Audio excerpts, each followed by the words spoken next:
Hey everyone, ready for another deep dive. Always. So today we're going to be tackling something I think we all struggle with from time to time. Oh, yeah. Yeah, reading people's true intentions. Oh, interesting. Luckily, we've got Decoding Intentions. Awesome book. It's called How to Read People Like a Book. Okay. And it's full of like really practical Right. tips. And it's sort of like getting a superpower. Oh, wow. Like you can start to see behind people's facades. Interesting. So is it like everybody's trying to deceive us all the time, or? Well, it's not, I don't think it's saying that everyone is intentionally deceptive. Right. But a lot of us, I think, we wear masks, to some extent, Right. whether it's conscious or unconscious. Sure. We're all kind of trying to get something, right? Absolutely. But the thing is, even if people are trying to hide their true intentions, Okay. their behavior always leaks out. It's so true. You can't hide everything all the time, can you? Right. There's always those little slips. Exactly. And this book, it calls them red flags. Uh-oh. And one of the first ones it talks about is inconsistency. Okay. Like when someone's words and their actions don't match up. Oh, like that friend who always promises to help you move, but Right. then like the day of, they're nowhere to be found. Oh, totally. You're like, wait a minute. You said you were going to be here with a truck. Exact. Oh, so frustrating. It is. And you know what I think is interesting about that? Sometimes it's not even intentional. Really? Yeah. I mean, sometimes people really want to be seen as that helpful person. Yeah. But then when it comes to actually following through, They just can't. yeah, it's more about maintaining an image than actually, genuinely caring. Oh, that's a good point. So it's not always about being intentionally malicious. Right, exactly. Sometimes it's just about trying to project a certain persona. So that's one red flag. Inconsistency. What else should we be looking out for? Okay, well, another big one is what the book calls over-the-top charm, Hmm. especially like early on in a relationship. Okay. Like when someone's just showering you with compliments and affection, Uh-huh. like way too soon. Yeah. Like almost like they're trying to love bomb you. Exactly. Love bombing. It's like, Is that what that is? yeah, it's a manipulation tactic that plays on our desire for connection and validation. Oh, okay. So it can be really intoxicating at first, right? It can. But it's often masking some deeper issues. Exactly. It's like a way to bypass the natural progression of trust and intimacy. Gotcha. Yeah. And, speaking of avoiding genuine connection, Mm-hmm. another red flag is being evasive. Oh, evasive. Yeah. Like, have you ever noticed how some people just can't seem to give you a straight answer? Oh my gosh. Yes. They're always deflecting, changing the subject, especially when you ask them something specific. Totally. Like the book talks about being wary of people who avoid discussing their past or their finances or even their relationships. Exactly. Because if they're consistently dodging certain topics, it's a pretty good sign that they're either hiding something or they're just not comfortable with real vulnerability. Yeah, that makes you wonder, like, what are they so afraid of revealing? Right. Right. Okay, so we've got inconsistency, hmm we've got excessive charm and evasiveness. What about those people who always seem to make themselves the victim? Ah, yes. The masters of the guilt trip, Yes. always playing the victim card. Ugh, it's so exhausting. It is. And the book talks about how this is often a way to shift blame and responsibility onto others, even if it means, distorting reality a bit. It's like they always have to be the one who's been wronged. Yes, It's like they can't handle any accountability at all. it's true. And it can be really effective, especially if you're someone who's, naturally empathetic. Right. You're just like, oh, you poor thing. Exactly. It's like they're preying on your good nature. Ugh, so manipulative. It is. It is. Okay, so we've got inconsistency, over-the-top charm, evasiveness, and playing the victim. Anything else we should add to our list? Yeah, it's a long list. Well, the last one the book talks about is that classic fair weather friend, Oh, yeah. the kind of person who only shows up when they need something. Oh, I know the type. Always taking, taking, taking, never giving. Yeah, exactly. Healthy relationships are built on reciprocity, give and take. Totally. So if someone's constantly taking without giving back, that's a sign that the relationship might not be as balanced or genuine as it seems. Right. It makes you wonder if they even really value you as a person or just as someone who can meet their needs. Exactly. Okay, so we've covered some major red flags to watch out for. But how do we go beyond just spotting those warnings? How do we actually develop the skills to read people like a pro? Ooh, good question. That's where things get really interesting. The book dives into some fascinating techniques and anyone can learn them. Okay, I'm intrigued. It's all about paying attention, being observant, understanding the subtle cues that often reveal a lot more than words ever could. So, like, what are some of those techniques? What's the first step in our journey to becoming, like, people reading prose? Well, the book starts with something called microexpressions. Micro expressions. Okay, that sounds kind of intense. Yeah, it's a little bit like, well, it's not like facial recognition software or anything, Okay. but they're these really tiny, involuntary facial movements Uh-huh. that just flash across someone's face for a fraction of a second. Oh, wow. And they can reveal a person's true emotions even if they're trying to hide them. So it's like their face betrays them before they can even control it. Exactly, like a little slip of the mask. So can you give us an example? Yeah, sure. Like imagine someone is complimenting you on your new haircut, Okay. but for just a split second, you see this like flicker of contempt in their eyes before they smile. Oh. That look of contempt that's a microexpression. Wow. Okay, I need to start paying more attention to people's eyes. You do. Book actually goes into 7 universal microexpressions. 7. Okay.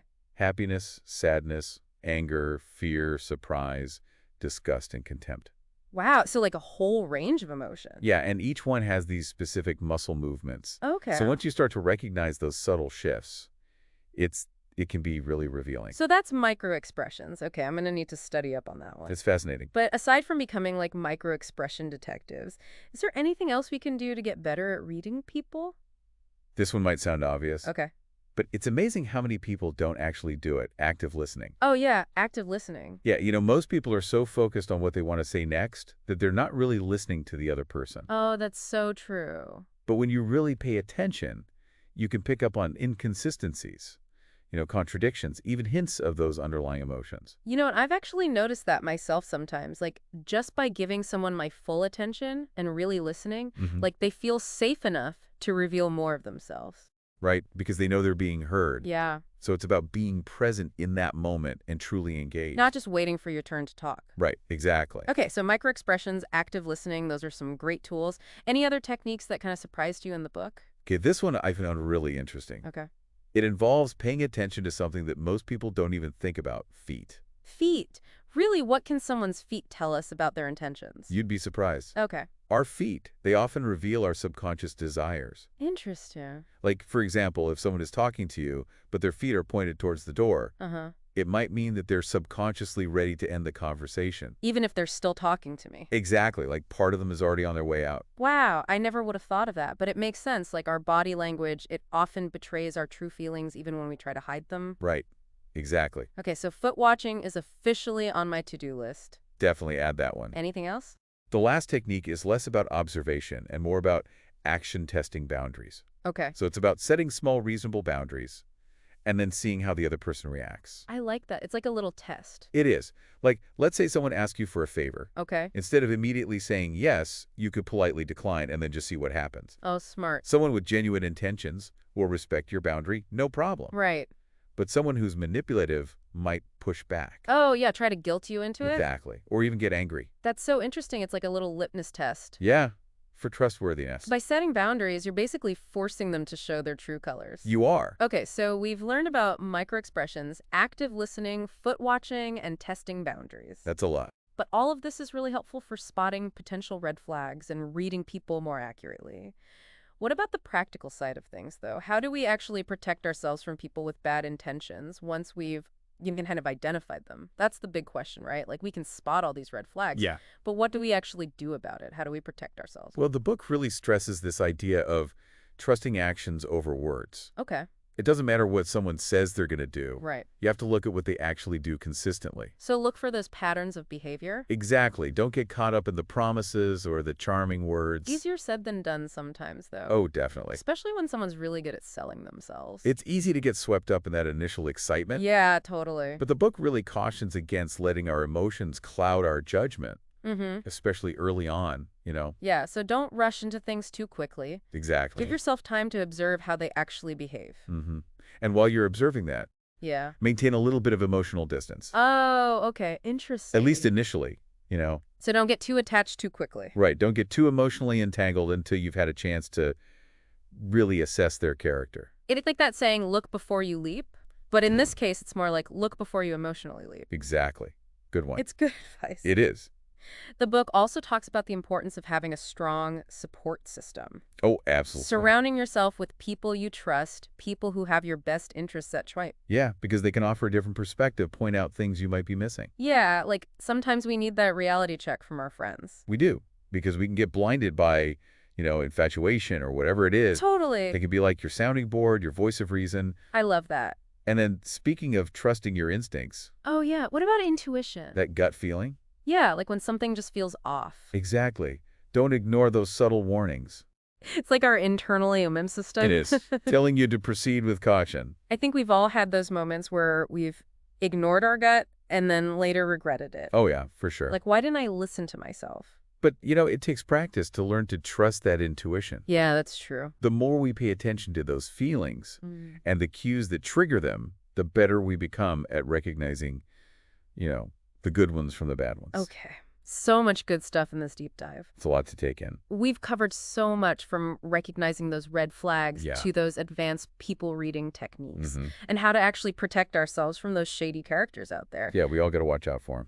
I feel like we've really unpacked the art of decoding intentions. We did a deep dive, for sure. It is fascinating, isn't it? It is. And anyone can learn these skills. Yeah. It's just about being observant and paying attention and trusting your gut. Exactly. And like you said, knowledge is power. And the Uh-huh. more we understand about human behavior, Yeah, the better equipped we are to make those good decisions absolutely. and build those healthy relationships. And have a more fulfilling life. Yeah, exactly. It's like we've been given this secret decoder ring to unlock the mysteries of human behavior. Ooh, I like that. And while this is all really valuable for self-protection, I think it can also help us to be more empathetic. That's a great point. Because, everyone has their own story and their own reasons for behaving the way they do. Absolutely. So maybe by learning to read people's intentions more accurately, Yeah. we can also cultivate a little more compassion and understanding. Yeah, like it's not always about good guys and bad guys. Right. There's so much nuance to human behavior. So listeners, we want to hear from you. What are your biggest takeaways from this deep dive? Yeah, have you ever encountered any of those red flags that we talked about?